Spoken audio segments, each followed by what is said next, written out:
Hi, this is Steve Dale here with the Golden State Pool Trust. Today we have a really important presentation, and this is an issue that whether you're dealing with somebody with the Golden State Pool Trust or any special needs trust, and maybe we'll learn there's other situations involved.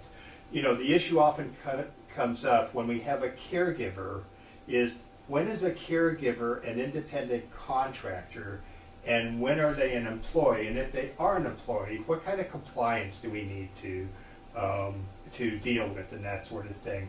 Now, I've been, as many of you know, I've been doing this for quite a long time here, and I've learned, and some of my clients have learned the hard way, that this is a really important issue, and oftentimes we need to partner with somebody who really understands these things. So today we have Rachel Green from RMS Team, or Team Risk Management Services here, who's going to talk to us about this issue and how they work. Now, for the Golden State Pool Trust, we exclusively use Team. So as we go through this, oftentimes if you're working with us, we're either going to require the worker work with an agency, but we have lots of situations where we have family members that are doing work. And in that situation, even though it may not seem intuitive, there's many of these situations where even if you have a family member, even if it's the mother of the beneficiary, if they're doing hands-on care, we have to really think about, are they an employee or are they an independent contractor? So let me introduce Rachel here, who's been gracious enough to come down and talk with us today. Rachel's the CEO of Team Risk Management Services here. And Rachel, how long have you guys been in business? 16 years. 16 years, okay. And in this industry, that's a long time here. She spent over a decade working with risk management, and Rachel joined Team as the Director of Client Services and also previously served as Team's Chief Operating Officer. Rachel brings to Team her experience working in Fortune 50 companies across the client services operations and strategy.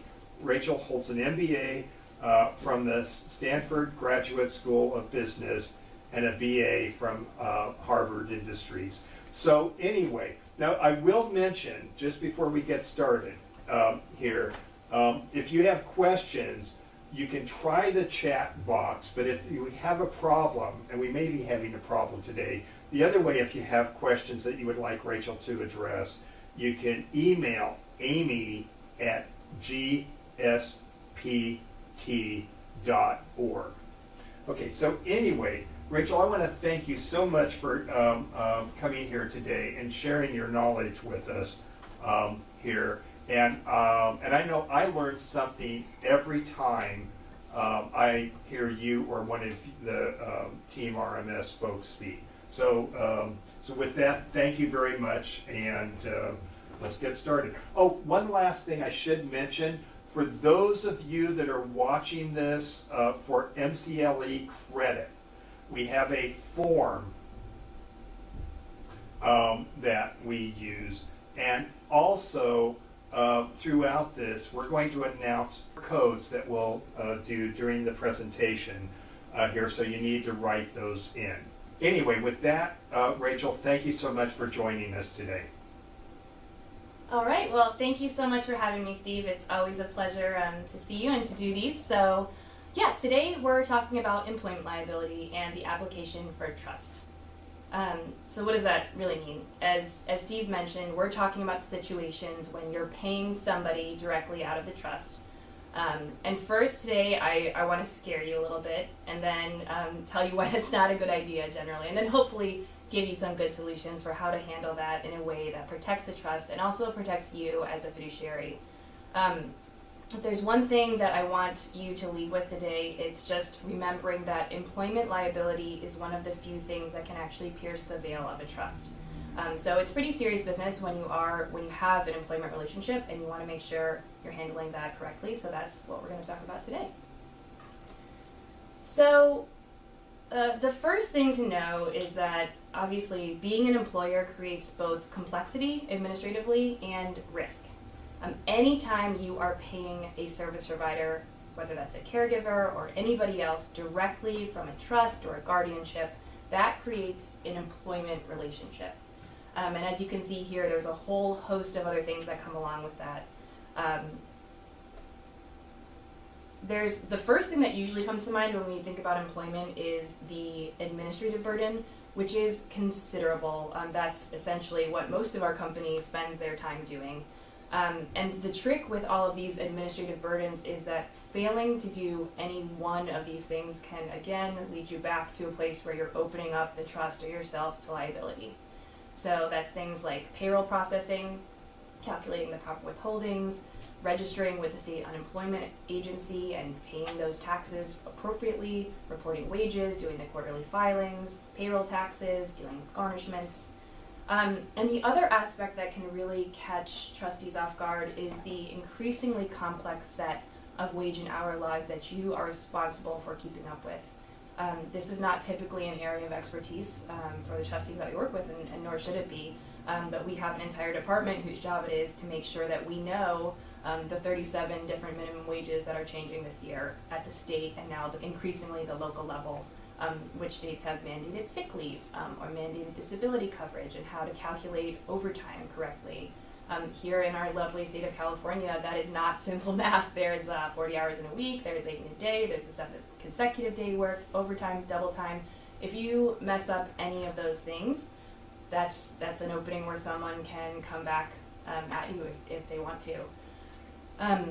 The other thing that's really important is timekeeping and record keeping. So we require time cards for all non-exempt workers, which most caregivers and in-home workers are. And that is a pain, but it's really important. If you don't have those records, again, that's a risk, because even if it seems simpler at the time to set up a salary or just pay a per diem, that means you don't really have a record on file of what hours the employee actually worked, and if they come back later saying that they worked a different set of hours or you didn't pay them overtime properly, that's an issue. And the last really big bucket that I think about is just in general human resources, best practices, and also legal requirements. So things like background checks, I-9 verification, does that person have the ability to work legally in the U.S., performing terminations appropriately, documenting things and performance issues. There's a whole industry around doing these things correctly, and even though you may only be managing this for a one-off caregiver or a family member, that doesn't mean that there isn't something that can go wrong.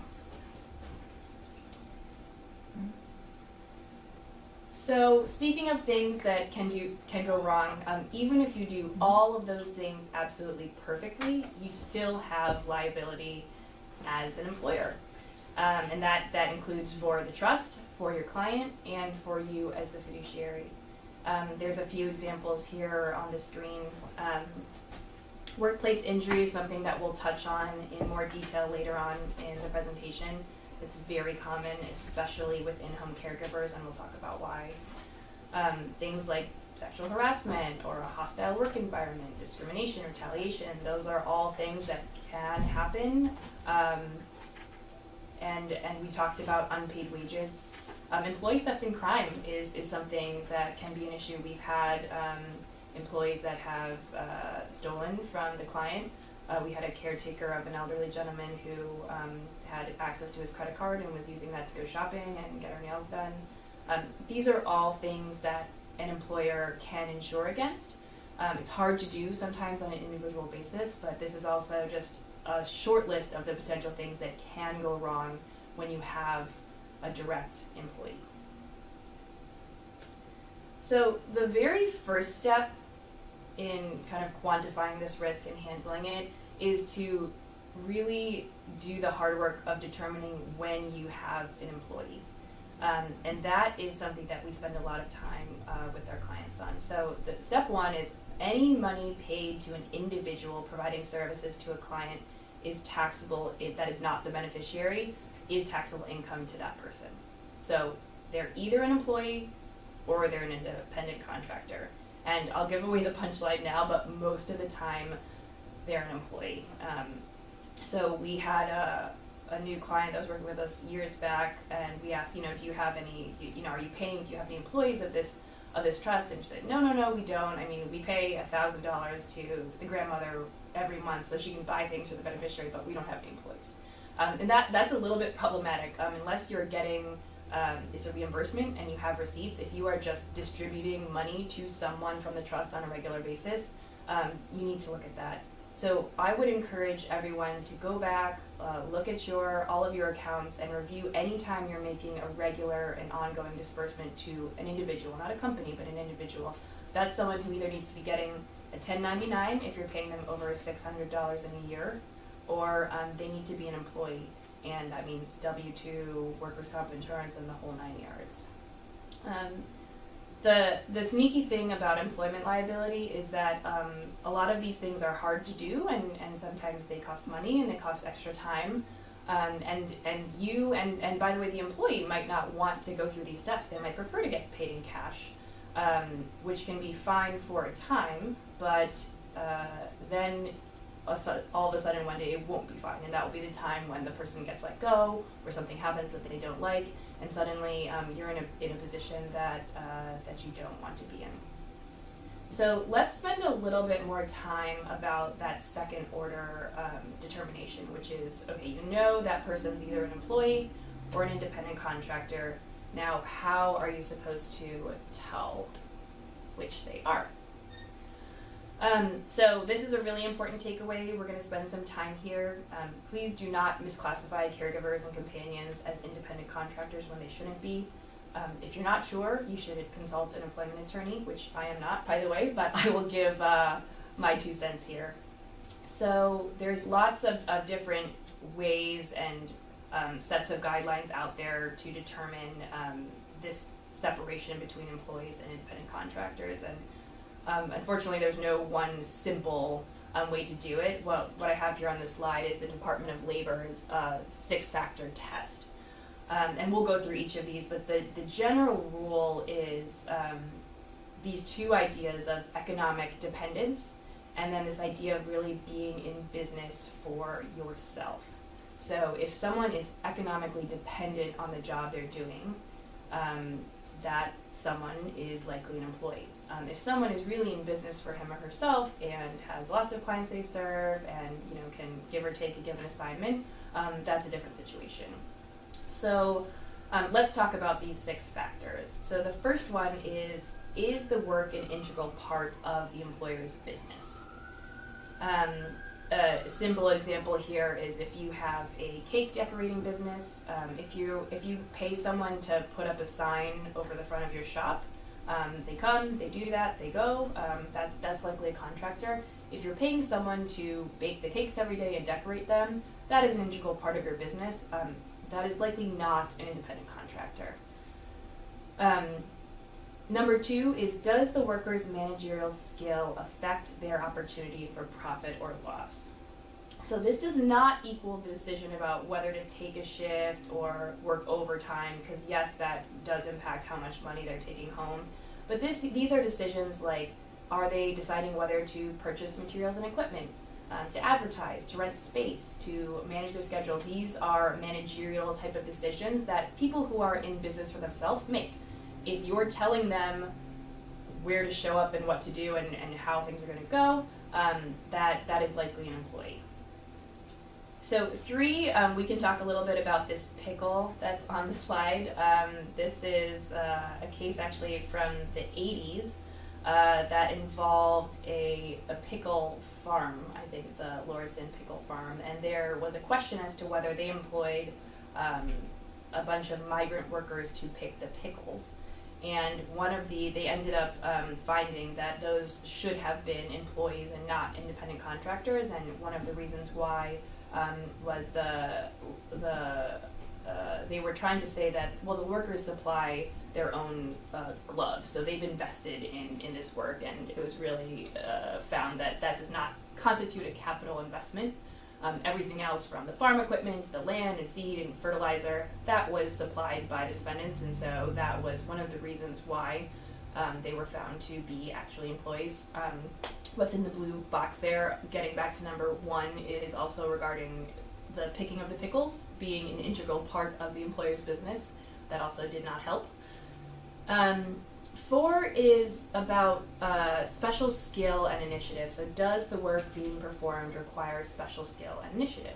And a lot of times people will see it and say, oh, great, well, nurses are skilled workers, so they're independent contractors. Great, we don't have a problem. That's unfortunately not always the case. So you could have a nurse who is a independent contractor. If they have a nurse case manager business, they have lots of clients, they use their skills in an independent way to be in business for themselves. Or you can have a nurse who responded to your ad and said, yes, I'd like to do that, and show up here at the schedule that you set, at the rate that you set, and work for this person, week after week for months.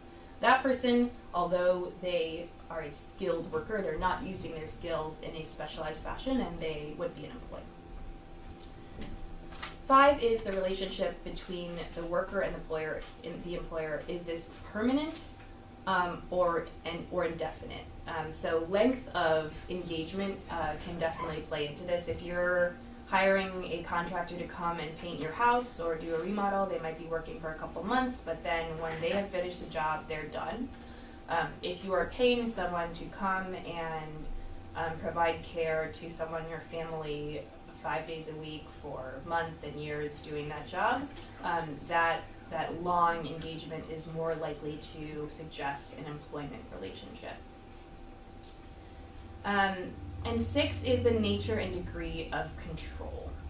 And the official letter of the law here is control is only significant when it shows an individual exerts such a control over a meaningful part of the business that she stands as a separate economic entity. So there's lots of different ways that this can come into play, but basically if you are in business for yourself, you have control over the work that you do, when you do it, how much it costs, etc. And so no single one of these, no single factor here is dispositive, but this is meant to kind of be looked at overall to make this determination. And the reality here is that for almost all of the workers that we see in the context of an SNT, where care is being provided or companionship, those are generally always employees, and it's really hard to prove that someone is not an employee. There's a pretty high bar for that, and if you're doing that, you want to feel really certain and secure in that. As I mentioned, this is just the 6-factor test from the Department of Labor. The IRS has a 20-factor test. There's an ABC test in California that came out of the Dynamex ruling last year that was actually pretty interesting. I'll talk about that for a second. So the ABC test sort of was a refresh on how they were looking at this in California specifically. So the three factors are 1, that the worker is free from the control and direction of the hiring entity in connection with the performance of the work. 2, that the worker performs work that is outside of the usual course of the hiring entity's business. And 3, that the worker is customarily engaged in an independently established trade, occupation, or business. And so this ABC test states that all 3 of those factors must be met in order to categorize someone as an independent contractor. So yeah, interesting food for thought. It's a fairly complex area, and again, employment attorneys are your friend. But that's kind of meant to give you a little bit of background about how to think about this delineation. Okay, and this is an excellent time to take a little break here. And with that, for those of you that are taking this for MCLE Credit, the first code number is 72479. If you do not have the form for the MCLE Credit, write this down and then email amy@gspt.org. By the way, there will be 3 codes within the program. Thank you so much, and let's continue on. All right. So I just threw a lot of information at you. The simple takeaway is this. Does the worker in question depend on this particular job economically? Or are they serving multiple clients, running their own business, and they could take it or leave it? And two, a really good test for me is, do they have their own insurance? I've gotten questions a few times when we've been talking about, hey, is this person really an employee, or are they a contractor? And I can remember talking with one trustee who came back to me and said, oh, it's totally fine. We were paying her directly, but now she's formed her own business. She has Mary's caregiving business, and she's good. So now we don't have to pay her as an employee. And my first question was, well, does she have her own work comp policy? What's going to happen if she hurts her back while she's caring for the beneficiary? And that is usually a pretty good indicator of the situation. And if there's a chance that she's going to, Mary's caregiving business, that Mary's going to come back and say, oh, well, I was working for your client and I hurt my back, I don't have workers' comp, it's legally required in California, now you have an issue. And the legal presumptions are always against you, so as in many things, this is an area to be conservative in. I cannot think of any situation where you would ever be in trouble for erring on the side of caution with an employee classification, even if that's a part-time employee or other things like that. And why does everyone care about this? So obviously the employees may care because they receive important workplace protections, they're paying into Social Security, all of those good things. But it's also lost revenue for the government. And the IRS cares very much about getting those tax dollars, and the various other state agencies, unemployment and the Workers' Comp Bureau and the other things. So the unfortunate thing is that once you get flagged for doing one of these things wrong with one of the agencies, that can lead to a whole host of other issues that we've unfortunately seen play out. We do not want to go down that path. So let's talk about some more fun topics. Let's talk about this. I'm sure that you all have seen some of these names in the headlines over the past decade or so, but there have definitely been a lot of noteworthy cases that have had in the public eye regarding this particular topic, which if you're like me and you find this really exciting, you can nerd out over. But basically, starting back in maybe 2000, Microsoft, this was a famous one, they paid $97 million out to settle a class action lawsuit for thousands, I think like 8,000 or 10,000 temporary employees who claimed the company was denying them benefits. Many of them, they were classified as temporary workers, but they did not receive the benefits and classification of a true employee, and even though many of them had worked at the company for over 2 years. FedEx has been battling class action lawsuits for years. I think to date they've paid out about $500 million in settlements regarding the classification of their drivers and whether or not they should be treated as independent contractors or employees. This is a favorite one. So Spearmint Rhino is a popular gentleman's club.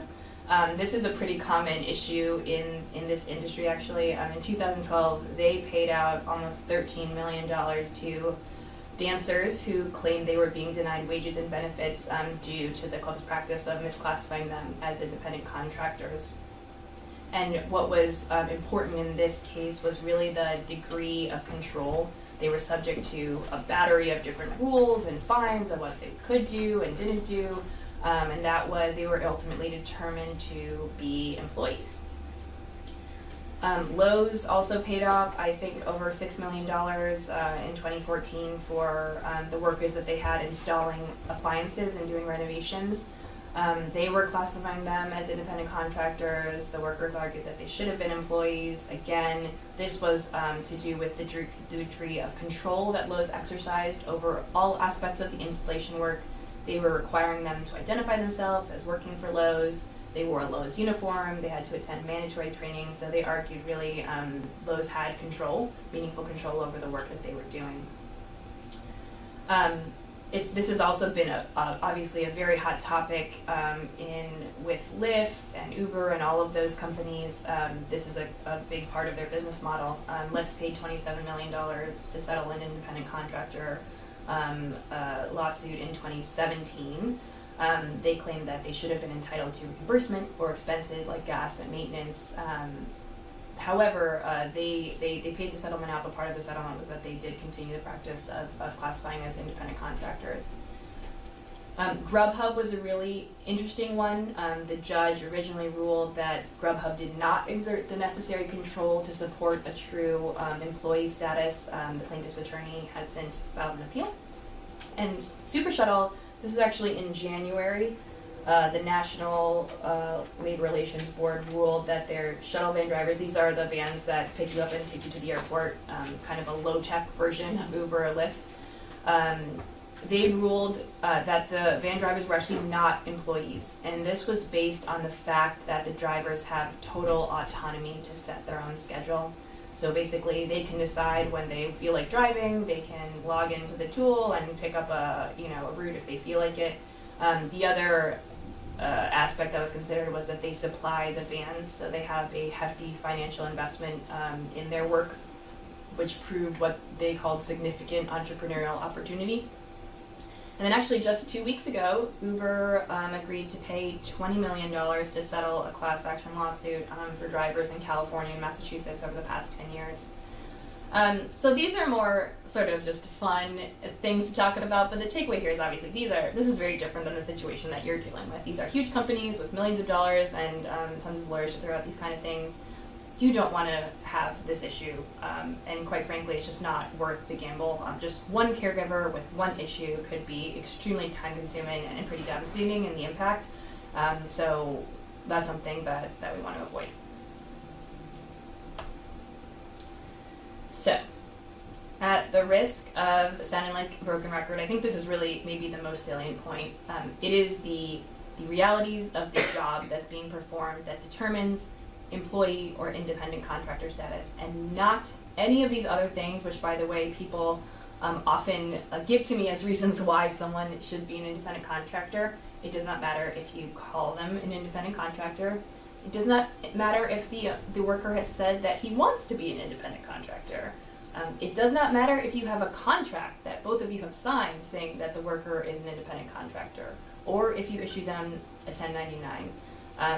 An employee cannot waive his right to employee status and cannot contract it away either. So this is where we are. You have to look at the job that they're doing and make your best determination. And here's why. So now we get into the fun horror story section of what can go wrong if you do not do this. This is a quote from our founder, Terry Keating. It says, "An independent contractor who falls off your roof will be an employee by the time he hits the ground." And this is very true. We work nationally, employing workers and a lot of caregivers who are working in private homes, and we have dozens of workers' comp claims that we are managing at any given time, and that includes family members, moms of beneficiaries. A lot of people say, well, that would never happen, but it does happen because people do legitimately get hurt, and then sometimes people do also file workers' comp claims, whether or not they are legitimate. We paid $90,000 last year to the mother of a special needs trust beneficiary who said that she hurt her back working. So it's very real, it's real dollars. And the other thing to consider with workers' comp, it's not just the insurance. Yes, you should have a policy. Yes, it's legally required to have a policy in many states. We started working with a client in the last few years who had recently come off of a penalty, not actually a claim, but the state Workforce Commission found out that they were paying someone without a work comp policy in place, and they paid over $100,000 just in a penalty for not having a policy for one trust. That's not fun. But it's also the process of dealing with a claim when you have one. When we are alerted to a work comp claim, we're doing a nurse intake right away, we're getting the employee set up with treatment, managing the employee, coordinating with the adjuster and the attorneys, working through a return to work program. We have a whole team that is in place to coordinate this, and if you don't handle that process well, or if you miss a deadline, again, you're opening up to further risk. And we've also seen cases where, one caregiver gets injured in a particular home, and then within the next few months, all three of the caregivers suddenly have injuries. So it's just, this can be a tough thing to manage. This is by far the most common issue that we see. And if you haven't properly classified that person as an employee, and if you don't have a work comp policy in place, that could be a pretty serious issue. This is another one where it's really easy to get in trouble. So as an employer, you have to register with the state and you have to pay unemployment taxes. I can't tell you how many times someone has come to us after they were paying someone as a contractor, paying someone under the table. It was all fine and dandy for 10 years, and then beneficiary maybe passed away and that person didn't have a job anymore. So what did they do? They went to their local unemployment office and filed for unemployment. And you can imagine the surprise that the unemployment folks felt when they said, "Oh, you've been working for 10 years. Now tell me, who were you working for, and who is paying your paycheck?" And that can just lead back to a whole host of issues. Don't get into those issues. Open up an unemployment account and pay those taxes. That's another great segue into other issues that you can have. Wage claims. This is a very common topic for us. Please don't pay people a salary or a stipend, a per diem, just because it's easy or that's what they request. Hourly, non-exempt workers, meaning workers who are not exempt from overtime rules, have to be paid hourly and are due overtime. So that means you have to keep an accurate record of the hours that they're working. This is an issue all the time. It is not convenient. Most people don't want to fill out a time card. But if you get into a situation where you haven't kept a record of time, you've just been paying a salary, and suddenly the employees let go or they're unhappy, it is so easy for them to come back and produce from somewhere their own handwritten calendar or log of hours that says they were working 80, 100 hours a week for all these years, and the math is that they will kind of look at that, divide the weekly rate you were paying them back into 40 hours, calculate the overtime, and that can be a really big number. There was a pretty interesting case that happened around this with Lady Gaga and her assistant. This is just an area where prevention is the best medicine. Again, like with employee status, whether or not someone is an exempt professional, exempt from overtime, is a legal determination based on the job that they're doing. Most of these workers that are doing caregiving or household tasks, they are not exempt workers. So they need to fill out a time card, and you need to pay them overtime if they're working over 40 hours a week or based on whatever the state rules are. I think that's it here. Okay. And let's take this as a chance to do a pause real quick here for our next code here, which is code number 2 is 24785. That's 24785. And there'll be one more code. Thank you, Rachel. Okay. So this is always a fun one. It is really important to run background checks on all prospective employees, even family members, even friends, even people who have been working with the beneficiary for a long time. And we often get asked, why are you doing a background check on the mother of this beneficiary? Well, this is why.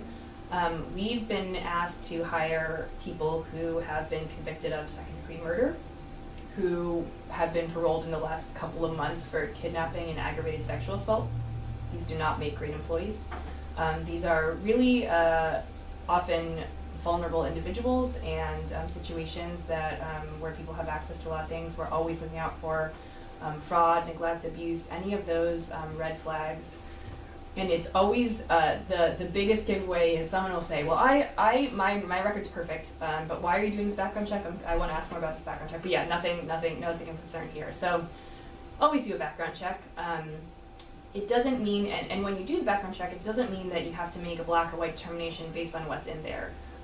According to the law, you also have to evaluate that in the context of everything that's going on and use that information in a legal way. But you definitely want to know, in these couple of cases where we had the violent crimes, the trustee wasn't aware of that, and nor could they have been because no one raised it. So this is something that's really important to do. We do this as well as we do a 7-year criminal background check and a motor vehicle record search on all of our employees. So the next topic is I-9 verification. So we try to be really flexible.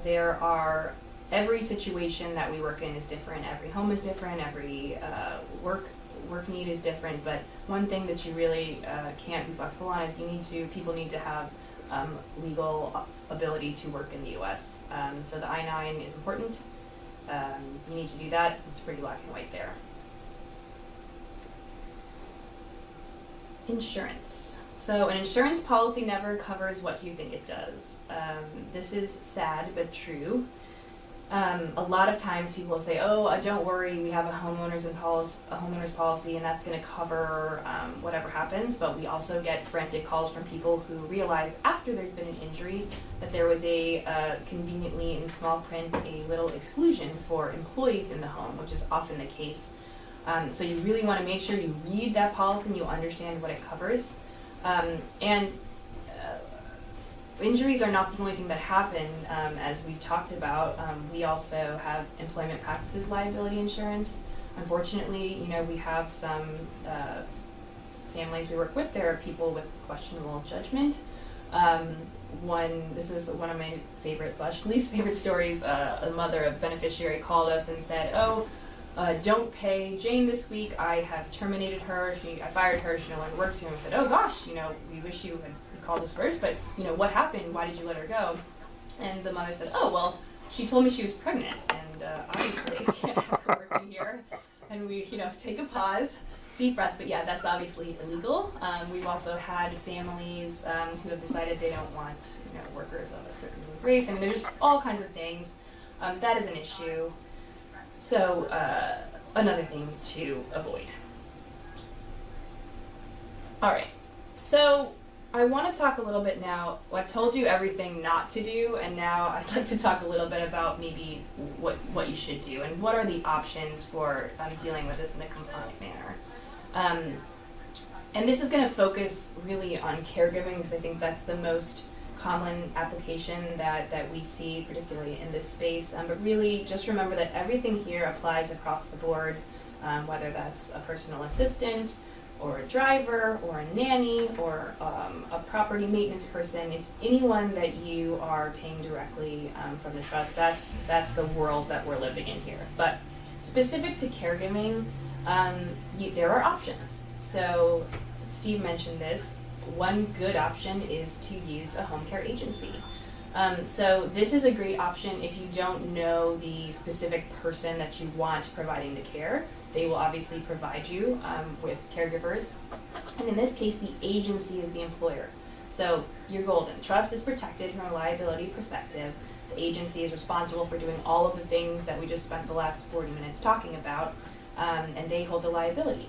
The cons are that you have less flexibility / maybe not very much flexibility on who that caregiver is, and some people, it's not ideal to have a rotating cast of characters. They may not like certain ones of them, so that can be a downside. You will pay a little bit more, obviously, for the service that you're getting. And the other thing that I caution folks about is every agency is different in terms of quality in their practices. We partner with lots of really amazing home care agencies that will refer clients to, or have been great partners. But they're also, just like with any industry, there are some not so good ones out there that may have their own questionable practices about payment and employee / independent contractor classification. And so engage an agency, and that's great, but also make sure you do your due diligence about how they operate and make sure that it's a good fit for you. You can hire directly, which means you are just paying that person directly from the trust.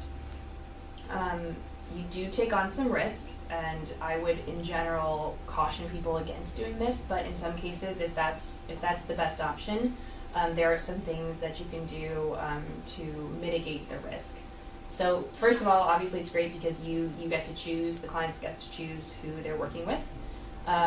The downside is the liability exposure and the work on your part / the part of the client to do all of the things that we talked about. Classify correctly, do the payroll, maybe you engage a CPA firm or a payroll processor to make sure you do that right. But just remember that the CPA or the payroll firm, they don't know/don't care about the wage and hour component. You're going to tell them, cut a check for $80 to this person, and they will do it. They're not going to say, oh, well, did you calculate overtime? Did you realize that there's a mandated sick leave policy in California? Do you have a time card to back that up? Like, that stuff is really on you to make sure you're keeping up to date on everything else that can get you in trouble. And lastly, you should get at minimum a workers' comp policy, and then more on top of that if you can. It's hard to procure a lot of the coverages that we do because we're doing it on a national scale, across thousands of folks. But at the minimum, you definitely need to have a work comp policy in place. And if you're using the homeowner's policy, and you make sure that it covers the way that you need it to. And the last option is to use a third-party employer like Team. That way you still have the ability to choose the person that is working, and it can be a family member or a friend. This is generally more cost-effective than an agency, and so you get that flexibility with also having that full peace of mind that the trust and you as trustee are protected from that liability, particularly if there is an indemnification provision. This will cost more than hiring directly in some cases, or obviously cost more than paying under the table. There is a cost to compliance, but I would argue it is a cost well worth bearing. I think, do we have one more?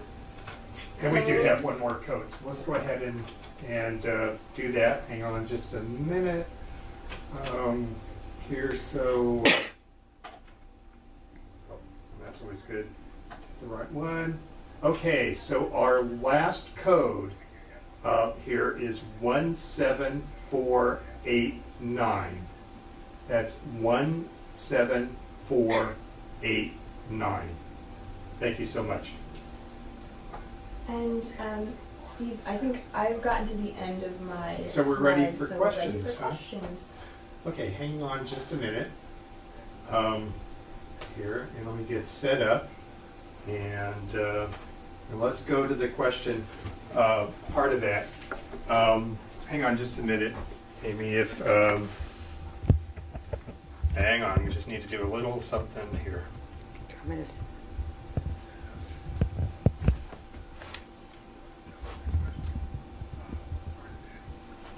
We good? Mm-hmm. Okay. Let me just lead off with a comment here before we go to the questions. And for those of you that do have questions here, if you can enter them in the chat box, that would be lovely here. I will mention that just for the law firm itself, I did have somebody once who, after I told them that we definitely have an issue dealing with whether or not they're an employee or not, what we ended up doing, thank you.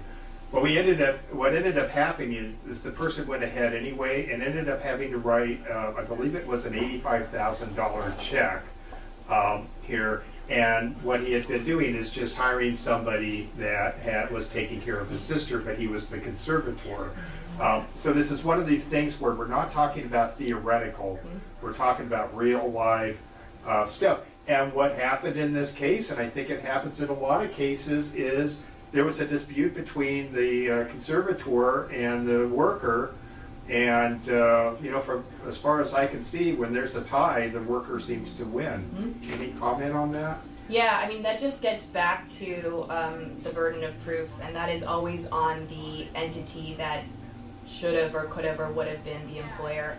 And we've seen that pretty uniformly in all of the examples that we talked about, with maybe the exception of some recently, but it's an uphill battle. And like I said, for most of the type of work that we're talking about here, the caregiving and other things like that, they shouldn't be an independent contractor. And also, when you do get into a situation, the people who are doing the work here are they're pretty sympathetic, and there's all kinds of stories and things that can come up, and it's not a position that you want to be in. Yes. So, Amy, do we have some questions out there? We do have some questions. Okay, great. About 4 or 5. Okay, first one. Can team services be used for back pay before formally going through the employment process?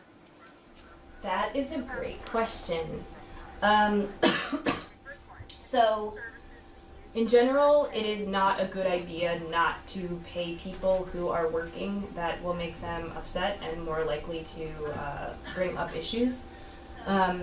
When we bring someone on for hire, they have a start date with us, and that start date has to be, once we run the background check and they've cleared the I-9 process, so we can't backdate employment. That wouldn't be a good practice.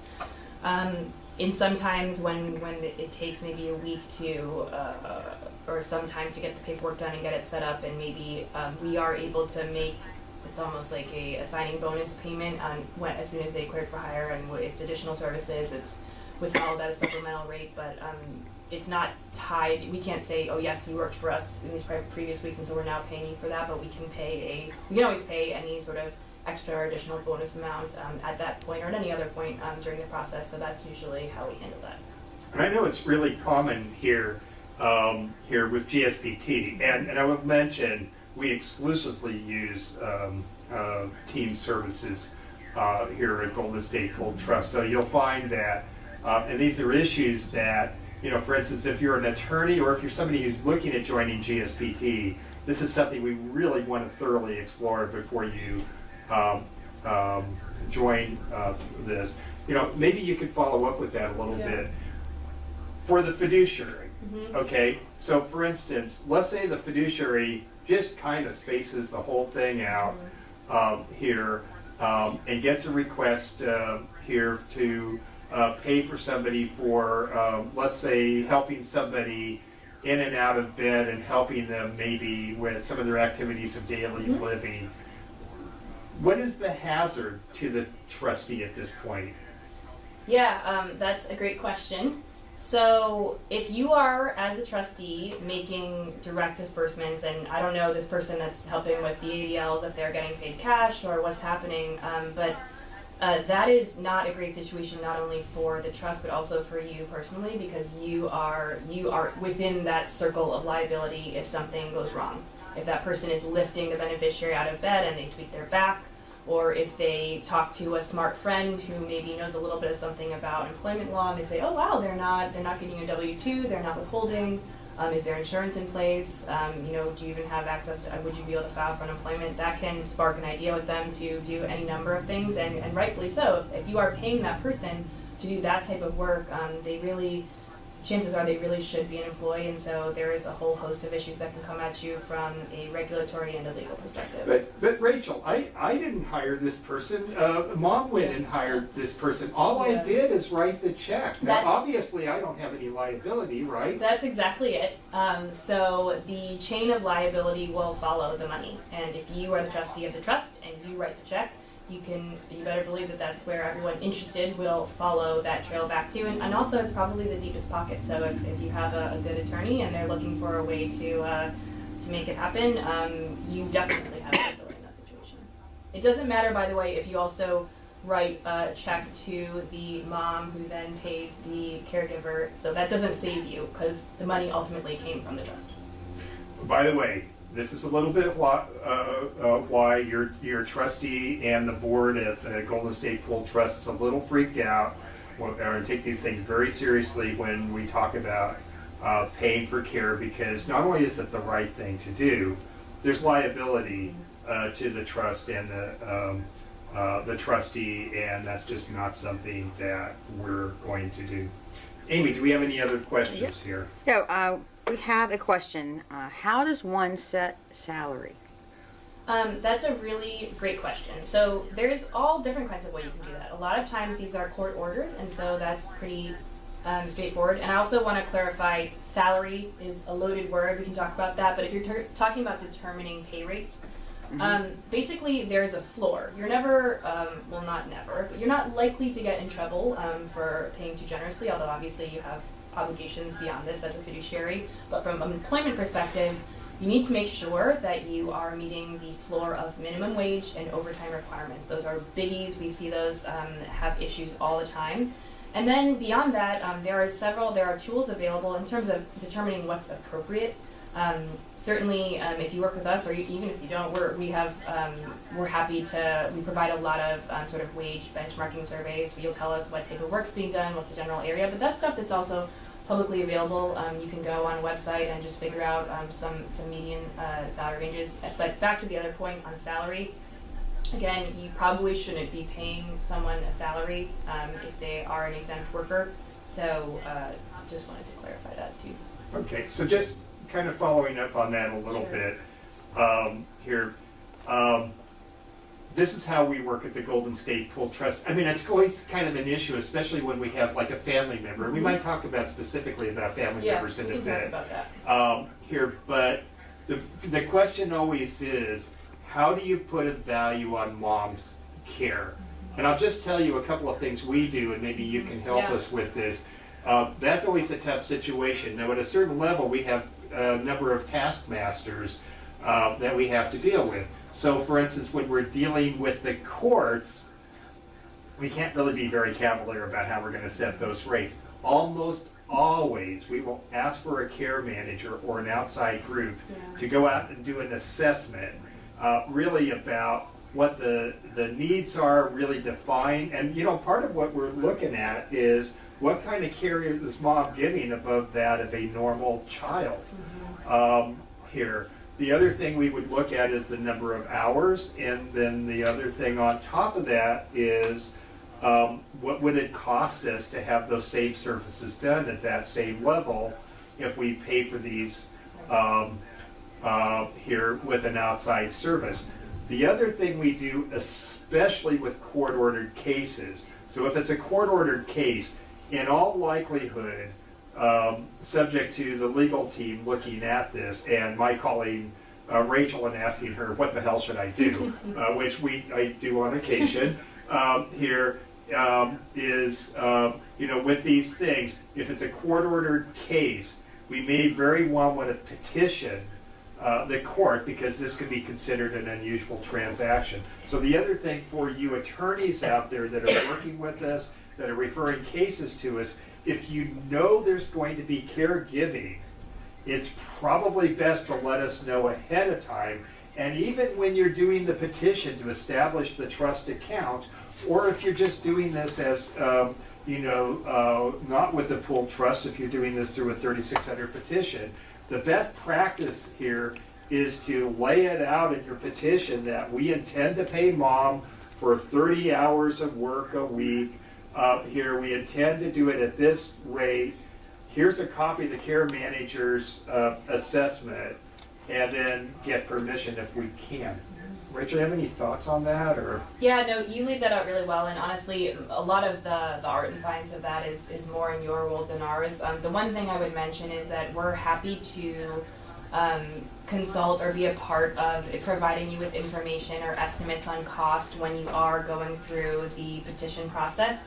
That can be helpful. We can run, you know, sample invoices to show you how much it's actually going to cost once you factor in things like insurance and taxes and, you know, an administrative fee if you're going to be working with an outside company. So those are all important things to keep in mind.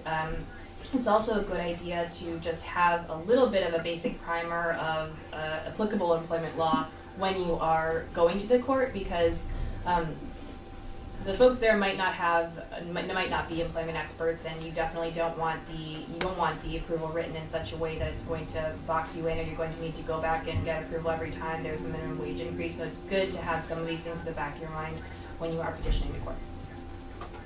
Amy, what do we have from A viewer. online? Okay. How would you handle a situation in which a beneficiary seeks reimbursement for out-of-pocket payments to a friend or family member for caregiving services?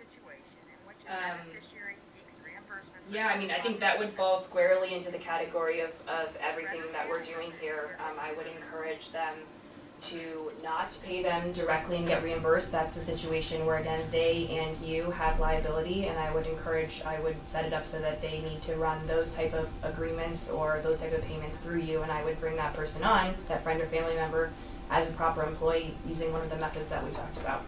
So is there a de minimis amount where it doesn't really matter? I mean, there's never a yes or no answer, but in general. And keep in mind, this is being recorded. Yes. So I know. In general, your exposure and the trust exposure will scale proportionally with the amount of money and the amount of hours. If it's below $600, you're not even in a situation where you'd be issuing a 1099. And there may be, there is the letter of the law, and then there's practical realities for, a given size of trust or amount of care. And so, yeah, if it's $15, I probably wouldn't be too concerned. And it's likely not an ongoing engagement that you're paying. If you're paying someone for weeks and months, it's going to be a larger amount. But yeah, I guess practically speaking, there is a floor under which I would be less concerned. Okay. Amy, what else we got? Okay, what if my caregiver is not documented? That's a tough one. I can say what team's policy would be is that we wouldn't be able to hire them. I wouldn't recommend it. That is really challenging, and I understand that there can be some pretty hard situations that are happening, but if you're paying someone who's undocumented, you are definitely taking a risk, and I wouldn't recommend it. And I would say this is one of the reasons why before, whether you join a pooled trust or whatever you do with it, it's best to work out these issues beforehand, because it's kind of sad. I mean, we have many parents that are not documented here, and we as an organization don't have a moral problem with it. The problem with it is we're actually very concerned about liability. And so the documentation would be an issue, and we've never found a workaround. No, that's same for us. And it feels terrible to just have that hard line there, but we haven't found a way around it either. Okay, I have one more question. What if my caregiver also is IHSS? So Yes. the combined hours are more than 40? Yep. And so, for example, we have 30 IHSS and then another 25 through team. Yeah, again, so I'm not an expert on the Medicaid side of things, so I want to be careful with what I say here, but I can, there is a way to handle that. They're two separate employers, so if I have a part-time shift at Walmart and then I go across the street and I work at McDonald's for another 10 hours a week, like those are two separate employers. If you have IHSS hours and you have team hours, those have to be separate. You cannot supplement the rate and pay a little bit on top. They have to be really divorced. So you have a time card that you're filling out for IHSS, and then you have a time card that you're filling out for team or whoever else. And as long as you are really good about maintaining those separate and you're not double counting hours in any way or supplementing, it can be done. And in fact, it happens a lot of times where there are IHSS hours and then other hours that are paid via another source. So even though the hours are greater than 40, that from team's perspective, Yeah. they're not OT. I mean, they because we don't even know what the IHSS hours are. So, Right. Yeah.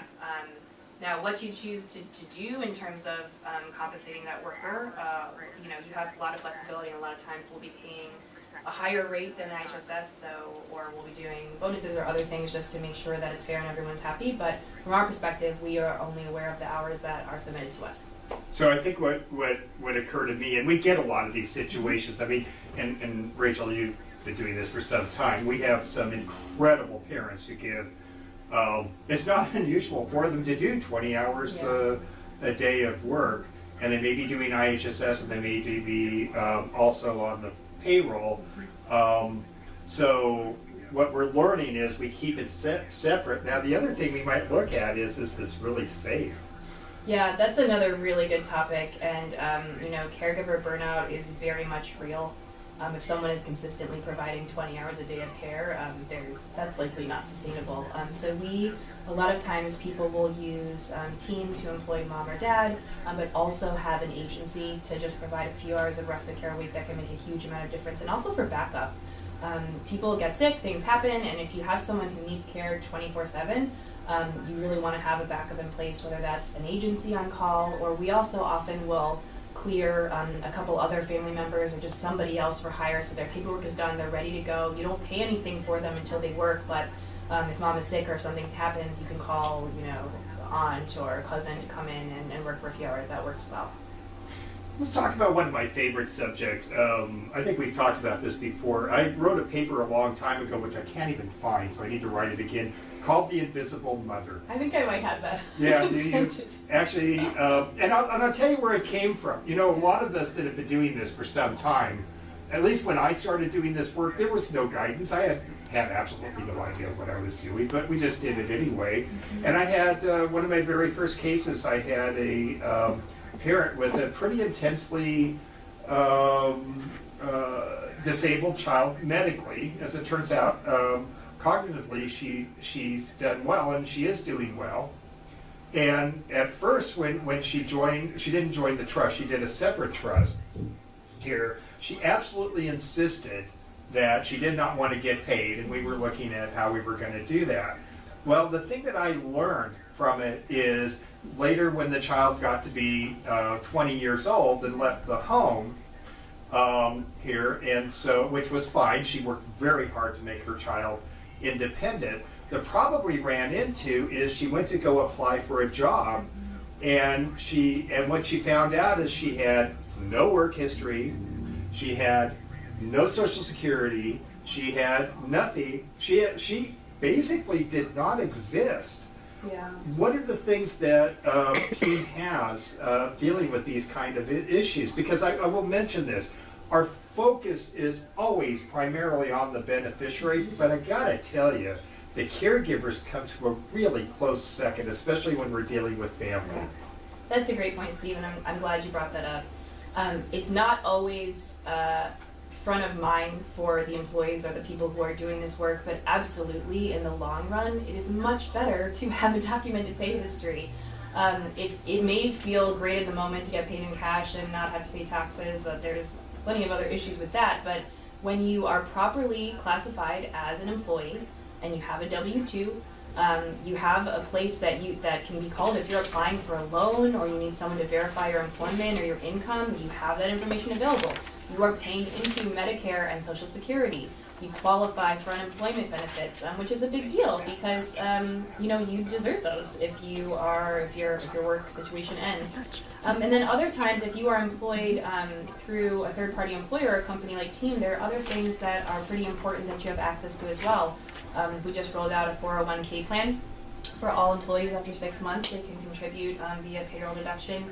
And it's also, I don't want to underestimate the importance of having a professional third party involved.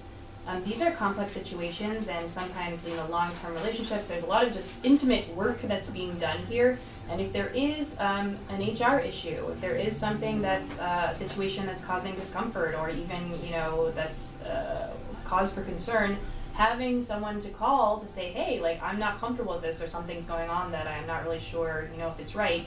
If it's just you and the family, that's really hard to do, and that can lead to worse outcomes from an HR perspective. So having that third party, it goes both ways too. If you have to make a hard decision, if you need to do time cards, even though you don't want to, even though you haven't, if you have a third party involved, you can kind of say, hey, I'm really sorry, that's Team's policy. They require the background check, and I'm sorry we can't hire you. It just makes a lot of those discussions easier, and we're very happy to be bad guy because it's what needs to be done. Yeah. Well, part of this, Rachel, and I will just tell you that Rachel also shot 3 videos that will be up on our website on some of the nuts and bolts of this whole process. Could you walk us through a little bit here about the joining, the background check, and that sort of thing? I know we've had some situations with families, especially parents, who kind of just find it strange here that we have to check to see whether or not they can provide care for their own child. But my understanding is this is more than just a whim.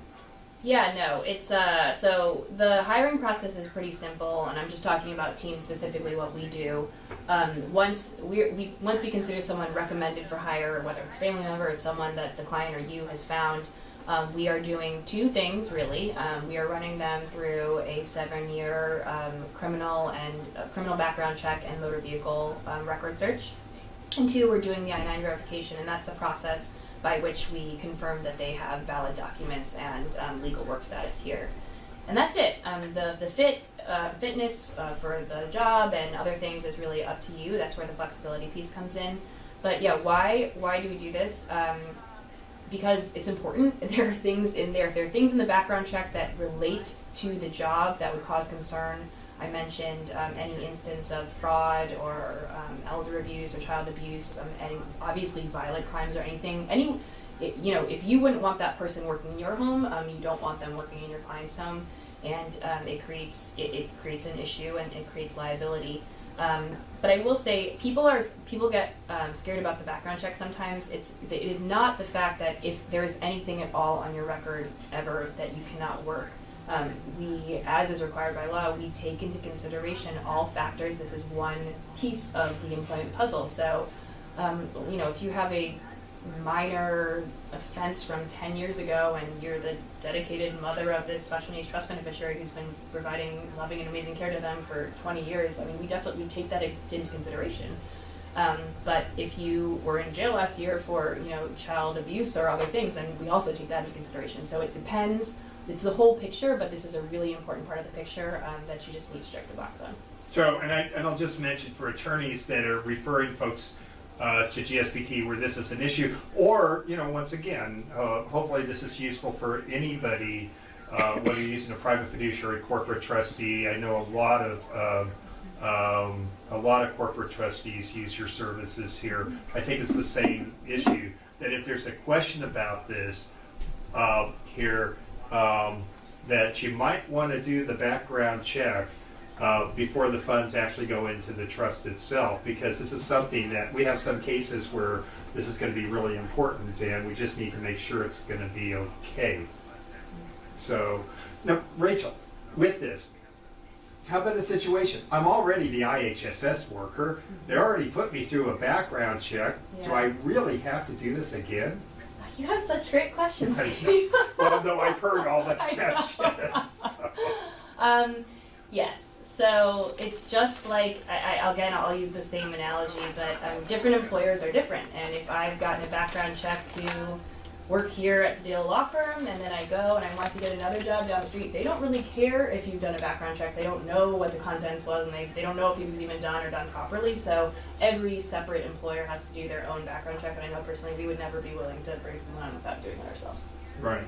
So the other thing as far as the checks and that kind of thing is, let's go back to this, and maybe I'm just too focused on the background checks, but I know it causes a lot of anxiety. I don't think we've had very many people bounced by you. No, I mean, it's really, I pulled out the scary ones because they're fun, but it's a handful of scenarios over the past 15 years. It doesn't usually pose an issue, and often trustees will ask us, well, what if, so part of what's in the new hire paperwork is they agree to authorize the background check, and they also authorize us to share the contents of that with concerned parties, including the trustee, because normally that would be confidential. So we have when it comes up, we're going to talk about it with you. And I can say pretty confidently, to my knowledge, we've never, ever actually dinged someone on a background where the trustee wasn't 100% in agreement with us. Like, if we're putting our foot down, it's probably for a reason that's going to be pretty scary to you as well. So I don't think you've ever been at odds. Drive safe. So here would be a situation. What if we had a situation here where maybe there's a DUI 4 years ago, but the worker is not intending to drive, although it's funny, they say they're not going to, and then they do it anyway. But like in a situation, because I would say DUIs probably come up a lot. So I will get in trouble with our HR manager for answering this question, but we can always edit it out. The answer would be, we look at all of the facts, right? So if there's 10 DUIs and a bunch of other things, that makes a difference. If you're driving or not driving, that makes a difference. Who you are you the mom? Are you a random guy they found off the street? It's not like I can say, yes, a DUI matters, it doesn't matter. And also, what's the job? So we have to take into consideration all of those different factors, and there are probably situations where that would not be a deal breaker, but we just have to look at the facts. So basically what you're doing is you're just looking at all the information here, and we're just trying to make a common sense decision. And I think that's probably the part that's important, is that, like a lot of things, there are some clear lines not to cross, but a lot of this is pretty gray. Yep, I think you got it. Yeah. So now, one other concern while we're talking about this here, and then we'll be bringing this to a close soon, here is One thing to remember, if the child is getting SSI, okay, and one of the things you need to do is look at what the benefits are that they're getting here. So oftentimes if the child is on SSI, the issue is going to be that if we pay them from the Golden State Pool Trust, that's income, and that's going to be counted towards the sheer cost for the child for the SSI eligibility. Now, I know what we try to do. One thing about in-home support services is in-home support services does not count as income when it goes to SSI eligibility. So one thing that we often do is we'll try to direct, if the SSI eligibility is important here to the child, we'll try to direct as many IHSS. We don't never become the employer for IHSS, but we'll try to suggest that you use as many IHSS hours as you can for the parents, and use team for other things. What kind of strategies might we be dealing with? Because sometimes this is somewhat of a balancing act.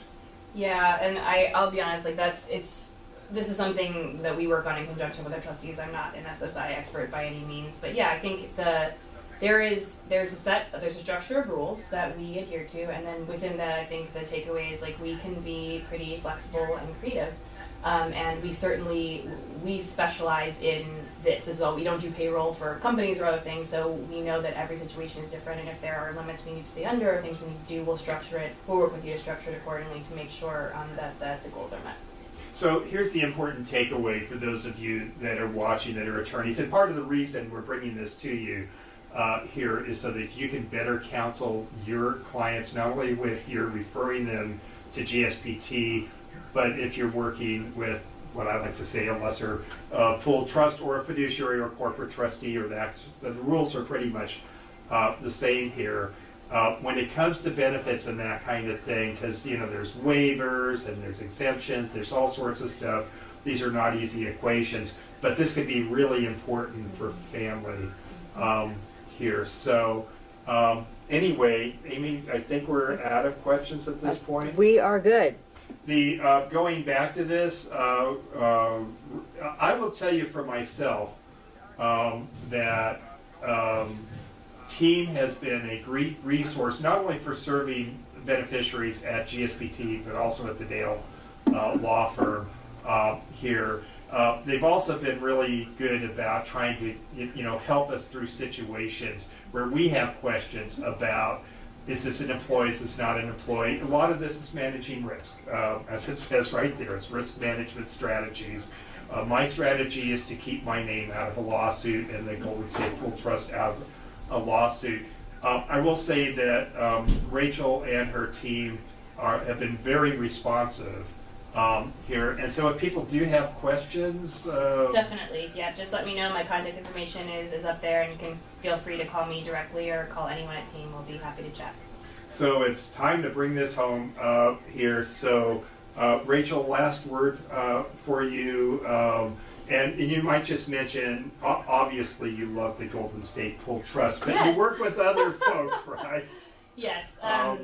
Here. So where might somebody be looking at working with you here, and what kind of cases do you work with? By the way, here's another question. Do you only work with professional trustees? Do you work with somebody off the streets? Here, can we buy your services on Amazon? When can we use you? But what are the limitations here? So that is actually a great question. I'm glad you brought that up. So we work with hundreds of corporate, professional, pooled, and other fiduciaries nationwide. But that is kind of the line. We do only work with professional or corporate trustees. And pool trust as well, but not if you have situations where the family member is trustee or it's a non-professional. We found that our model doesn't work as well, and so we don't do those. But anything else, we are happy to do in any geography in the U.S. And then also, I would say kind of in terms of final takeaways, please examine your payments. know if you have someone who is an employee or should be, so that you're managing your risk appropriately, and then you'll make decisions from there. But certainly this is a really complicated topic and not one that I could do justice to in this little bit of time.